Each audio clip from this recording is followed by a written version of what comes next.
সুপ্রিয় দ্বাদশ শ্রেণীর শিক্ষার্থী বন্ধুগণ, বহুদিন পর আবারও ফিরে এলাম একটি গুরুত্বপূর্ণ ভিডিও নিয়ে। আশা করি ভিডিওটির থাম্বনেল দেখে তোমরা বুঝতেই পেরে গেছো ভিডিওটির মূল বিষয় কি।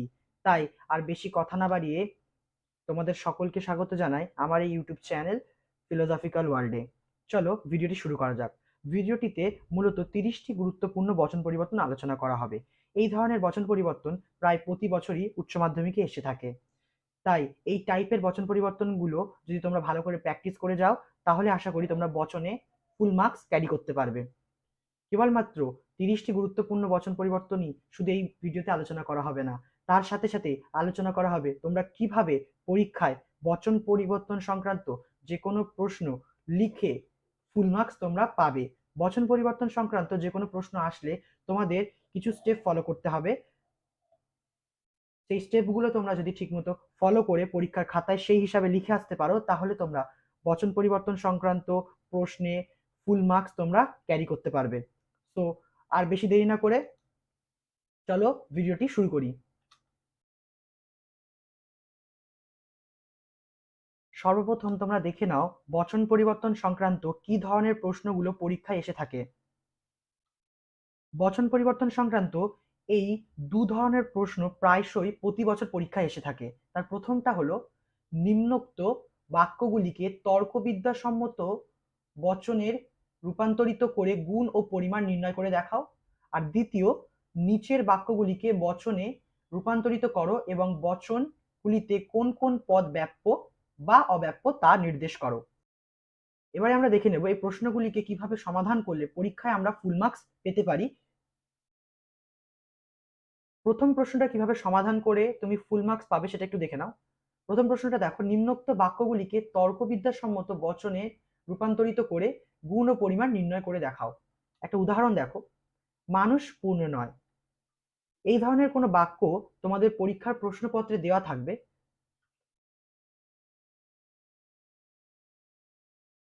এই ধরনের বাক্য কিভাবে তুমি লিখলে ফুল মার্কস পাবে সেটা একটু লক্ষ্য করো। সর্বপ্রথম বাক্যটা পাওয়া মাত্রই তোমরা আগে এরকম LF লিখে নেবে। এটা বাধ্যতামূলক, এটা লেখা প্রয়োজন।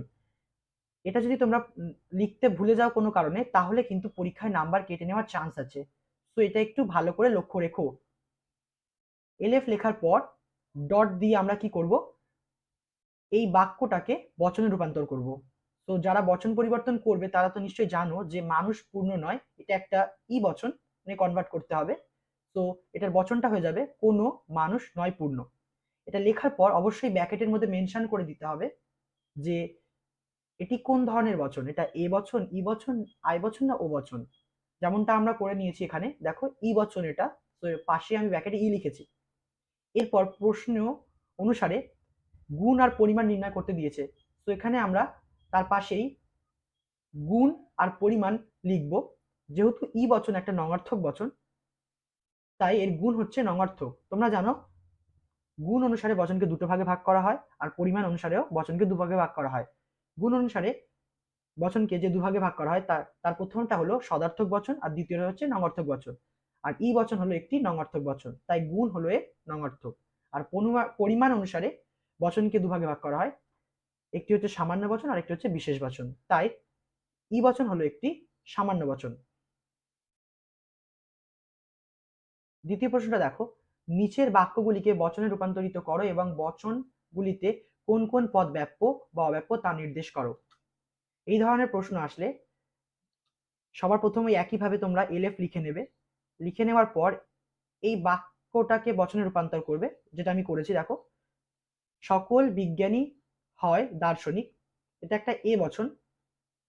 আর এখানে দেখো প্রশ্নে বলেছে ব্যাপ্য আর অব্যাপ্য নির্ণয় করতে। বচনের কোন পদ ব্যাপ্য এবং কোন পদ অব্যাপ্য আশা করছি তোমরা জানো। আর যদি না জেনে থাকো, এই ভিডিও ডেসক্রিপশনে মূলত ব্যাপ্যতা নির্ণয় সংক্রান্ত আমার একটি ভিডিও আছে, যেটির লিঙ্ক আমি তোমাদের প্রোভাইড করে দেবো। তো বচনের মূলত আমি এখানে বলে রাখি, বচনের উদ্দেশ্য পদটা ব্যাপ্য হয় আর বিদেহ পদটা অব্যাপ্য হয়। তো এই বচনটা তোমরা যদি ভালো করে লক্ষ্য করো, এখানে বিজ্ঞানী হচ্ছে উদ্দেশ্য পদ আর দার্শনিক হচ্ছে বিদেহ পদ। তাই ব্যাপ্য হবে হচ্ছে বিজ্ঞানী এবং অব্যাপ্য হবে হচ্ছে দার্শনিক। এই একইভাবে কিন্তু তোমাদের পরীক্ষার খাতায় লিখে আসতে হবে। এই স্ট্রাকচারে যদি তোমরা লিখতে না পারো তাহলে কিন্তু পরীক্ষার খাতায় হয়তো তোমাদের নাম্বার কেটে নিতে পারে। তো এই বিষয়গুলো একটু ভালো করে গুরুত্ব সহকারে দেখবে। চলো এবার আমরা 30টা বচন পরিবর্তন দেখে নিই। তার প্রথমটা হচ্ছে মানুষ কদাচিৎ সৎ। এটিকে আমরা এইভাবে কনভার্ট করব, কোনো কোনো মানুষ নয় সৎ ব্যক্তি। যারা এখনো পর্যন্ত কদাচিৎ কচিৎ এই নিয়মগুলো মুখস্থ করনি তারা দেখে নাও কিভাবে করতে হয়। কদাচিৎ, কচিৎ, খুব কম, খুব কম সংখ্যক, অতি অল্প সংখ্যক, বিরল, এই ধরনের শব্দ যদি কোনো সদার্থক বাক্যে থাকে তাহলে সেটাকে ও বচন এবং নঙার্থক বাক্যে থাকলে আই বচনে রূপান্তর করতে হয়। আশা করছি তোমরা বুঝতে পেরেছো। একইভাবে আর একটা উদাহরণ নাও, মানুষ কদাচিৎ সৎ নয়। আগেরটা যেহেতু সদার্থক বচন ছিল, মানুষ কদাচিৎ সৎ, তাই ওটাকে ও বচনে রূপান্তর করা হয়েছে। আর এখানে দেখো মানুষ কদাচিৎ সৎ নয়, এখানে নয় ওয়ার্ডটা আছে, এটা যেহেতু নঙার্থক বচন তাই এটাকে সদার্থক বচনে রূপান্তর করতে হবে। কোনো কোনো মানুষ হয় সৎ ব্যক্তি। চলো 3 নম্বর বাক্যটির দিকে লক্ষ্য করা যাক। একমাত্র সৎ ব্যক্তিরাই দুঃখী, সকল দুঃখী ব্যক্তি হয় সৎ। কিভাবে এটা পরিবর্তন করলাম একটু দেখে নাও। মাত্র, কেবলমাত্র, কেবল, একমাত্র, শুধুমাত্র এই জাতীয় শব্দ যদি কোনো বাক্যের প্রথমে থাকে তাহলে এ বচনে রূপান্তর করার সময় উদ্দেশ্য বিধেয় স্থান পরিবর্তন করতে হয়। মাথায় রাখতে হবে এই ধরনের ওয়ার্ডস গুলো যেগুলো আছে সেই ওয়ার্ডস গুলো যদি শব্দের আদিতে থাকে তাহলেই হবে, শব্দের অন্তে বা মাঝে যদি থাকে তাহলে কিন্তু হবে না, তাহলে নর্মাল নিয়ম অনুসারেই পরিবর্তন করতে হবে। কেবলমাত্র বিএ পাস ছাত্ররাই এমএ পড়তে পারে। লক্ষ্য করো, সকল ছাত্র যারা এমএ পড়তে পারে তারা হয় বিএ পাস। পরেরটার দিকে লক্ষ্য রাখো, কেবলমাত্র মেয়েরা এই পদের যোগ্য, সকল এই পদের যোগ্য ব্যক্তি হয় মেয়েরা। পারদ ছাড়া সব ধাতু কঠিন, এটা আমাদের 6 নম্বর বাক্য। সকল ধাতু ব্র্যাকেটে লিখে দিতে হবে, পারদ ছাড়া হয় কঠিন। পরেরটা দিকে লক্ষ্য রাখো, একটি ছাড়া সব ফুল পূজার যোগ্য। এখানে তোমরা যদি ভেবে থাকো আগেরটার মতোই সকল ফুল ব্র্যাকেটে লিখে দেবে একটি ছাড়া হয় কঠিন, তাহলে ভুল ভাবছো। এখানে বচন পরিবর্তন একটু ভালো করে দেখো, কোনো কোনো ফুল হয় পূজার যোগ্য, এটাই হলো এর নিয়ম। কোন মা নিজের সন্তানকে ভালোবাসে না। এই ধরনের প্রশ্নবোধক বাক্য যদি তোমাদের পরীক্ষায় দেয় তাহলে অবশ্যই এই প্রশ্নের উত্তর যেটা আছে সেটার দিকে লক্ষ্য করেই বচনটা পরিবর্তন করতে হবে। যেমন এই প্রশ্নের উত্তরটা কি হবে, সকল মা তার সন্তানকে ভালোবাসে, তাহলে তার উপর ডিপেন্ড করে যে বচনটা এখানে হতে পারে, সকল মা হয় এমন মহিলা যারা নিজের সন্তানকে ভালোবাসেন। 9 নম্বর দৃষ্টান্ত লক্ষ্য করো, মহিলারা কদাচিৎ ফুটবল খেলে না। কোনো কোনো মহিলা হয় এমন ব্যক্তি যারা ফুটবল খেলে। কেবলমাত্র হিন্দুরাই শিব পূজা করে, সকল ব্যক্তি যারা শিব পূজা করে তারা হয় হিন্দু। এটা এ বচনে কনভার্ট হলো। এই বচনটা বহুবার পরীক্ষায় এসছে, দেখে নাও ভালো করে। এবং এবছরও আমি বহু টেস্ট পেপারে দেখলাম যে এই বচনটা দিয়েছে। সাদা বাঘ আছে, কোন কোন বাঘ হয় সাদা। তারপরেরটা লক্ষ্য করো, সাদা বাঘ নেই, কোনো বাঘ নয় সাদা। ইচ্ছা থাকলে উপায় আবিষ্কার হয়, এটা তোমাকে মুখস্থ করে রাখতে হবে, এটা কোনো নিয়মের মধ্যে পড়বে না। কিছু কিছু এক্সেপশনাল বচন আছে যেগুলো তোমাদের মুখস্থ করে রাখতে হবে। তার মধ্যে অন্যতম হচ্ছে এই যে বচনটি। দেখো কিভাবে পরিবর্তন করেছি, সকল ইচ্ছা থাকার ক্ষেত্রই হলো উপায় আবিষ্কারের ক্ষেত্র। 14 নম্বর বাক্যটার দিকে লক্ষ্য রাখো, কেবলমাত্র শিশুরাই সরল, সকল সরল ব্যক্তি হয় শিশু, এ বচন। টগর ফুল কেবল সাদা ফুল, কিভাবে পরিবর্তন করলাম দেখো নাও, সকল টগর ফুল হয় সাদা ফুল, এ বচন। সৎ ব্যক্তিরা সর্বদাই সুখী হয় না, তাহলে এটার পরিবর্তন এভাবে করব, কোনো কোনো সৎ ব্যক্তি নয় সুখী, ও বচন।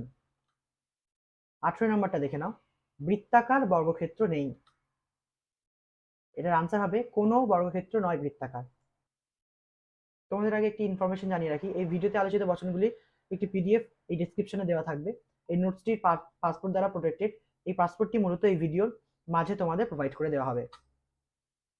অমেরুদণ্ডী প্রাণীরা স্তন্যপায়ী হতে পারে না, বচনটা লক্ষ্য করো, কোনো কোনো অমেরুদণ্ডী প্রাণী নয় স্তন্যপায়ী প্রাণী।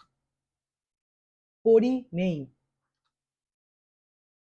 কোনো পরী নয় অস্তিত্বশীল। চলো এবার পাসওয়ার্ডটি দেখে নেওয়া যাক। পাসওয়ার্ডটি হলো HS2024। এটাই হলো এই ভিডিওর ডেসক্রিপশনে দেওয়া পিডিএফটির পাসওয়ার্ড। ভালো করে দেখে নাও, HS ক্যাপিটালে 2024। চলো লক্ষ্য করো, সাদা হাতি নেই। একটু আগে এই ধরনের একটা বচনের দৃষ্টান্ত আমি তোমাদের সামনে তুলে ধরলাম, এটাও একইভাবে পরিবর্তন করতে হবে। কোনো হাতি নয় সাদা। 22 নাম্বারটা, কোনো কিছু যুগপৎ নিরাপদ ও উত্তেজক নয়। যুগপৎ মানে হচ্ছে একই সঙ্গে বা একসাথে। তাহলে এই বাক্যটি দাঁড়ায় কোনো কিছু যদি যুগপৎটা সরিয়ে দেওয়া যায় একসাথে নিরাপদ ও উত্তেজক নয়, তাহলে কিভাবে বচন পরিবর্তন করব দেখো, কোনো নিরাপদ বস্তু নয় উত্তেজক। মানুষ স্বার্থপর, কোনো কোনো মানুষ হয় স্বার্থপর। এই বচনটি একটু ভালো করে লক্ষ্য রাখো, কারণ এই বচনটা নিয়ে বহু শিক্ষার্থী বন্ধুদের মধ্যে একটু কনফিউশনের সৃষ্টি হয়, তো অবশ্যই একটু ভালো করে দেখে যে ওই বচনটা। মানুষ স্বার্থপর। ঈশ্বর আছেন, ঈশ্বর হন অস্তিত্ববান। শতকরা 80% ভারতবাসী শিক্ষিত। 80 কেন, যদি 99.9% ভারতীয় শিক্ষিত বলে দেওয়া হয়, তাও কিন্তু এটা সামান্য বচনে কনভার্ট করলে চলবে না, এটাকে আমাদের বিশেষ বচনে কনভার্ট করতে হবে। দেখো, কোনো কোনো ভারতীয় হয় শিক্ষিত।